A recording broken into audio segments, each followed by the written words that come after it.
Jadi 3 hari lalu kurang lebih sekitar 60 kelompok hacker di Rusia, ini Mas Juno, ini membantu masuk kepada instalasi kritisnya energi Aramco, Israel maupun Amerika. Untuk saat ini seperti apa sebenarnya melihat adanya banyak proksi? Saat ini Ukraina telah mendukung negara-negara Teluk untuk berlindung dari serangan nirawaknya Iran. Apakah ini juga akan melebar artinya perang regional Timur Tengah dengan tentu Rusia masih berperang dengan Ukraina, dan apakah ini menyulut dan juga menyeret Rusia untuk turut serta dalam peperangan ini?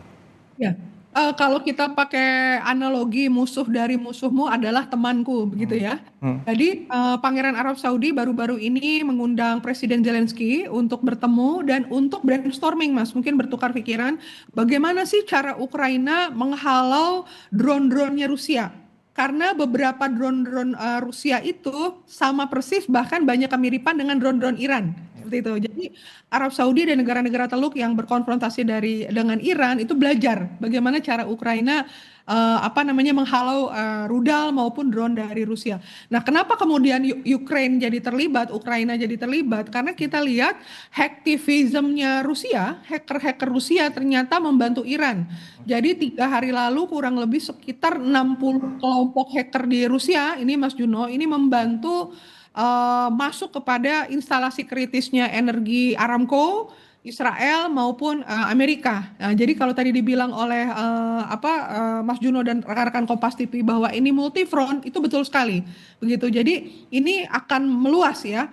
Pertama, Iran tidak kehabisan sumber daya sendiri, dia bisa saving, bisa tabung. Kemudian milisi PMF aktif, Houthi menyerang Israel, Yaman, Hizbullah buka perang dengan Lebanon, sehingga dengan banyaknya titik konsentrasi Amerika dan Israel tidak fokus ke Tehran, gitu. Jadi ada beberapa titik. Nah, inilah yang disebut dengan yang namanya mosaic defense. Artinya pertahanan terdesentralisasi. Iran memainkan itu. Nah, inilah yang tidak dimiliki oleh Libya ketika Gaddafi jatuh, atau Venezuela ketika Maduro diambil, atau mungkin Mossadegh misalnya di era 90-an. Jadi Iran sudah mengembangkan teknik ini termasuk main warfare, peperangan di ranjau. Kenapa kok Selat Hormuz susah sekali kapal lewat pelan-pelan? Kalau kita agak ngegas dikit, itu ada ranjau-ranjau laut yang akan terkena kepada kapal-kapal kita atau kapal-kapal negara-negara lain. Memang di sini kita tidak bisa menyepelekan Iran ya, karena dia sudah berhitung, berlatih, dan mempelajari Amerika maupun sekutu secara detail, sehingga kita harus hati-hati dan tidak boleh memandang sebelah mata. Apa yang perlu dilakukan Indonesia? Tentunya Indonesia di sini terkena dampak juga nih Mas, Ya. dimensi domestik, ekonomi dan geopolitik. Satu sisi kita mitra dagang Amerika, di sisi lain kita solidaritas Islam dengan Iran gitu ya. Sehingga kita juga harus mengedepankan netralitas dan non blok ini, kita ini diuji seperti itu Mas Mhm. Juno. Ya, tadi menarik juga terkait dengan terkait dengan geopolitik Indonesia dan segala risikonya terkait dengan invasi darat. Apakah ini juga Trump menyatakan bahwa tenggat waktu hingga 6 April dan kemudian invasi darat akan dilakukan atau operasi darat akan dilakukan? Seperti apa mekanisme yang akan dilakukan oleh Amerika Serikat sendiri? Apakah hanya menargetkan Selat Hormuz dan juga kepentingannya terkait dengan di Selat Hormuz ini dengan kaitannya ekonomi maupun juga dengan petrodolar? Ya, yang pertama nanti tanggal 6 April itu akan ada Islamabad Summit ya. Jadi Oke. ada 3 negara yang mencoba menjadi juru damai, Pakistan, Turki, dan Mesir. Nah, ketiga negara ini berusaha menggandeng Menlu-Menlu, termasuk Menlu Arab Saudi yang terkena dampaknya ya, Iran.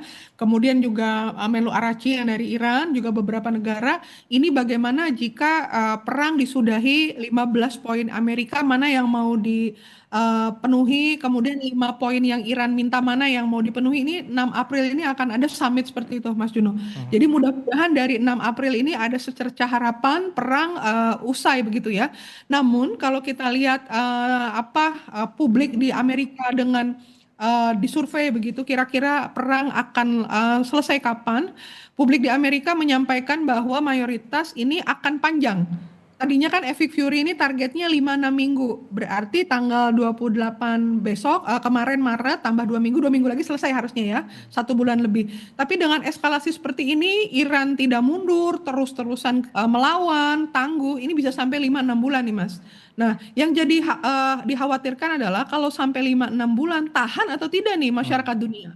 gitu. Karena dengan harga minyak bensin atau solar yang naik dari $3 menjadi $8 saja, barang-barang kebutuhan pokok di Amerika sudah kelihatan, sudah banyak yang tidak tahan ya, terutama kelompok menengah ke bawah. Kalau Iran mungkin sudah tahan puasa, sudah terbiasa di embargo Ya. gitu ya. Tapi masyarakat dunia di belahan dunia lain kan belum tentu sama seperti itu. Ya, ini tentu juga menjadi resiko bagi Indonesia dan akan memicu sebuah gejolak. Untuk saat ini seperti apa sebenarnya apa yang bisa dimainkan oleh peran Indonesia terkait dengan perubahan geopolitik ini dan tentu seperti apa bagaimana mengantisipasi adanya konflik di Timur Tengah ini?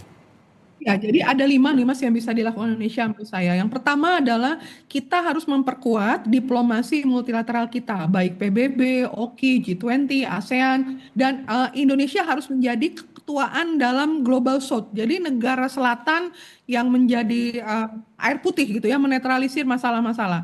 Yang kedua adalah diversifikasi sumber energi. Ketergantungan kita kepada minyak Timur Tengah ini harus kita evaluasi nih pondasinya. Kemudian nanti kalau Iran memberikan apa ibaratnya kalau mau masuk Selat Hormuz ada tambahan biaya. Nah, kita juga harus mempersiapkan misalnya hal seperti itu.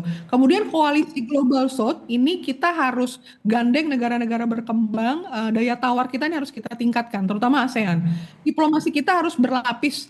Kita harus memanfaatkan back channel. Jadi tidak hanya Kementerian Luar Negeri tapi juga intelijen, kementerian-kementerian terkait, misalnya Kementerian Agama di bawah meja ya.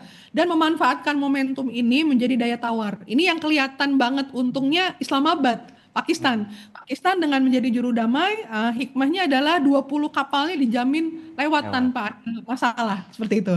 Jadi memang di dalam eskalasi seperti ini kita harus bisa mendapatkan banyak keuntungan ya. Indonesia dengan bebas aktifnya, Iran harus benar-benar dijaga hubungannya sebagai sahabat baik negara Islam yang harmonis selama ini. Amerika juga sama karena banyak investasi dan bisnis kita dengan negara Amerika dan sahabat. Kita tentunya mengecam perang ini karena ini masalah kemanusiaan. Sudah 1.900 orang tewas di Iran dan 1.000-an di Libanon. Kita juga tidak ingin berdampak luas gitu, karena 40% minyak yang masuk ke Asia Pasifik itu lewat Selat Hormuz. Nah, tentunya ini menjadi bargainingnya Iran nih Mas, Selat Hormuz ini. Kita harus antisipasi apakah ada jalur Baik. lain atau diversifikasi dengan energi lain, seperti itu.